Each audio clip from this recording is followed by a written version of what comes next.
जैसा कि मैं आप लोगों को बता रहा था कि आपका जो ब्लेंडर है वो आपको 3 कैटेगरी 3 स्टेजेस की उसकी रिक्वायरमेंट होते हैं, मिनिमम, रिकमेंड और ऑप्टिमल। और मैं आपको बता रहा था कि जो पॉलीगन जो आपका सिस्टम है वो लैग करने लगेगा, स्लो हो जाएगा जब आपके पास सिस्टम में जो आप ब्लेंडर की जो फाइल है उसमें आपके पास जो मॉडल होंगे उसमें लाइट ज़्यादा होगी, उसमें ज़्यादा पॉलीगन्स होंगे आपके मॉडल में। पॉलीगन्स का मतलब होता है ऐसी शेप जिसमें है ना वर्टिसेस हों, प्लेन्स हों, एजेस हों, फेसेस हों, तो उसको पॉलीगन्स कहते हैं।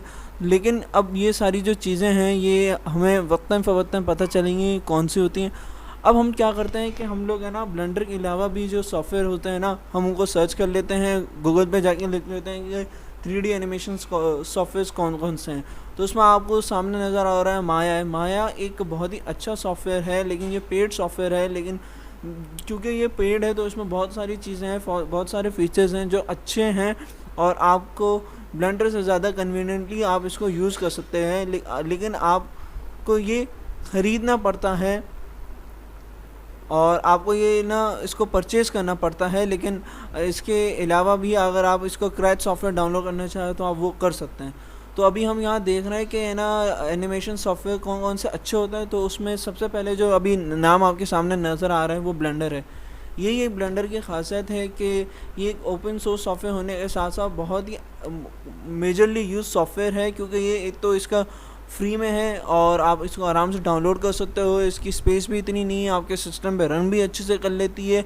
ना सिर्फ ये इतने आसानी से आपको मिल जाती है बल्कि ये बहुत ज़्यादा जो आपके काम है, बहुत ज़्यादा एनिमेशंस हैं वो ब्लेंडर के थ्रू अच्छे से हो जाते हैं। यानी नॉन पेड होने के साथ साथ ये एक बहुत ही ऐसा सॉफ्टवेयर है जो कि आपको अपने काम को आसानी से कर सकते हो। मतलब ये बहुत ही फेमस सॉफ्टवेयर है, बहुत अच्छा सॉफ्टवेयर है और बहुत ही अच्छे रिजल्ट्स आपको प्रोवाइड कर देता है। इसके बाद आप देख रहे हैं ऑटोडेस्क माया। जैसे मैं आपको बता रहा था माया जो है ये बहुत ही अच्छा सॉफ्टवेयर है, लेकिन ये पेड है और इसके बहुत सारे फीचर्स हैं वो आपको बहुत अच्छा से आपके काम को कर लेते हैं। पर उसके साथ साथ जो आप देख रहे हैं वो उनमें आ जाता है सिनेमा 4D। सिनेमा 4D भी बहुत अच्छा सॉफ्टवेयर है, लेकिन हर सॉफ्टवेयर एक दूसरे से वेरी करता है। ये भी पेड सॉफ्टवेयर है। फिर डैश स्टूडियो है और जेड ब्रश है।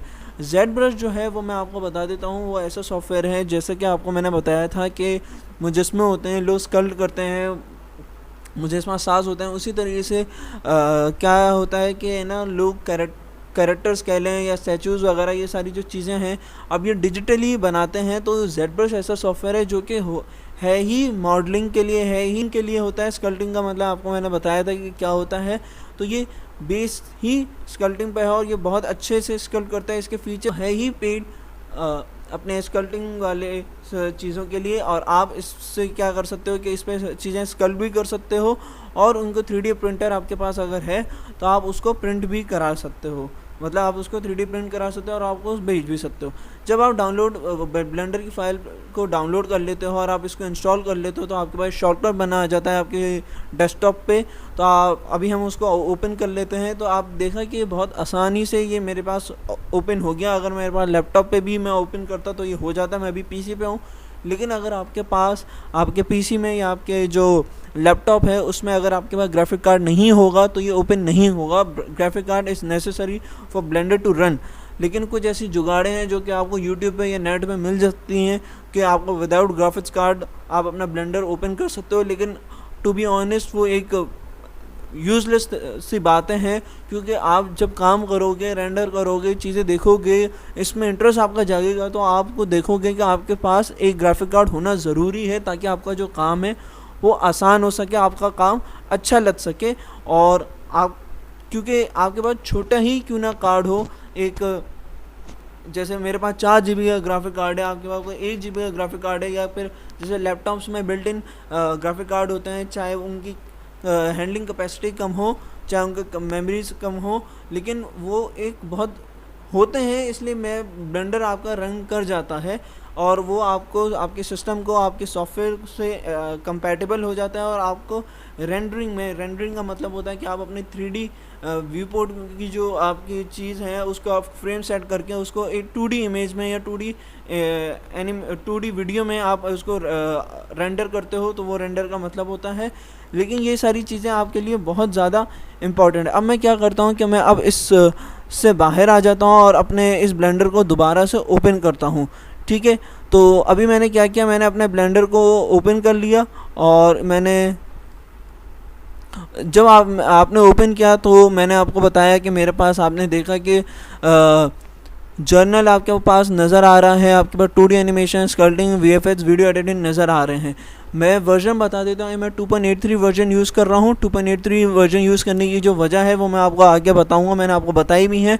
तो वर्जन्स 2.83 मैं रिकमेंड करूँगा कि आप 2.8 वाली सीरीज़ को अच्छे से यूज़ करें, क्योंकि उसमें बहुत सारी आसानी हो जाती है। फिर आपके पास नज़र आ रहा है जर्नल। जर्नल का मतलब है ये जो 3D व्यू पोर्ट आपको नज़र आ रहा है यही जर्नल है, और इसी को जर्नल कहते हैं। फिर 2D एनिमेशन, अगर आपने 2D एनिमेशन का काम करना है तो आप सिंपली ब्लेंडर ओपन करते हुए 2D एनिमेशन के टैब पर डायरेक्टली जा सकते हैं और आप वहाँ पे अपना काम कर सकते हैं। फिर जो मैं आपको बताया स्कल्पटिंग, स्कल्पटिंग की भी एक अलग सी टैब है ब्लेंडर में, कि ब्लेंडर भी जेड ब्रश की तरह स्कल्पटिंग के लिए यूज़ होता है, और अच्छा एक टैब है, अच्छा सॉफ्टवेयर है ब्लेंडर के, वो आपके स्कल्पटिंग टेक्निक्स को है ना वो इम्प्रूव कर सकता है, और आप इस पर अपना स्कल्प्स, अपने मॉडल्स को बना सकते हैं। फिर VFX शॉट्स, VFX जैसे आपको पता है कि स्पेशल इफेक्ट शॉट्स होते हैं जो कि आप अपने फिल्म्स वगैरह में देखते हो, ग्रीन स्क्रीन इफेक्ट्स होते हैं, ये सारे VFX जो है, कैमरा ट्रैकिंग, ये ब्लेंडर में भी आप कर सकते हो। फिर आ जाता है वीडियो एडिटिंग। अगर मैं आपको कहूँ कि आपका जो सॉफ्टवेयर है ब्लेंडर, उस पर आप एक ऐसे सॉफ्टवेयर के भी यूज़ कर सकते हो जैसे प्रीमियर प्रो में आप है ना वीडियो एडिटिंग करते थे, उसी तरह से आप ब्लेंडर में भी वीडियो एडिट कर सकते हो। आप को दिखाऊंगा मैं कि आप किस तरह से कर सकते हो। और फिर ये आपको नज़र आ रहा है कि रिकवर लास्ट सेशन की, इसका ये मतलब है कि अगर आपके पास कोई पावर ब्रेकडाउन वगैरह हो जाती है और आपका जो आपने जो फाइल है वो सेव नहीं की होती, तो बहुत सारे ऐसे चांसेस हैं कि आप जब ब्लेंडर दोबारा ओपन करते हो तो आप रिकवर लास्ट सेशन करोगे तो आपके पास जो फाइल जो आप लास्ट यूज़ कर रहे थे उसके लिए सेव होना ज़रूरी है, तो आप जब ये फाइल यूज़ कर रहे थे वो यहाँ से वो ओपन हो जाएगी। फिर आप देख सकते हो कि मेरी स्क्रीन पे बहुत सारे मेरी फाइल्स नज़र आ रही थी। अब मैं उन फाइल्स को हटा देता हूँ अपने इसकी 3D व्यू पोर्ट पे, कहीं भी क्लिक कर देता हूँ ताकि आपको नज़र आए। आपने देखा एक क्यूब है, एक लाइट है और एक कैमरा है, ये डिफ़ॉल्ट ऑब्जेक्ट्स हैं। फिर मैं चाहता हूँ कि मैं जो भी कीज़ यूज़ करूँ अपने ब्लेंडर में तो वो आपको इनेबल हो, तो इसलिए मैंने जो एक ऐड ऑन है शॉर्ट उसको इनेबल कर देता हूँ। और अब आपको दिख रहा होगा कि मैं अपने जो भी स्क्रॉल अप स्क्रॉल डाउन कर रहा हूँ वो आपको अपने स्क्रीन पे नज़र आ रहा है कि मैं कौन से बटन्स, कौन से टैब्स को मैं यूज़ कर रहा हूँ। सो आज के लिए इतना ही, बाकी हम अगली वीडियो में देखेंगे। Thank you.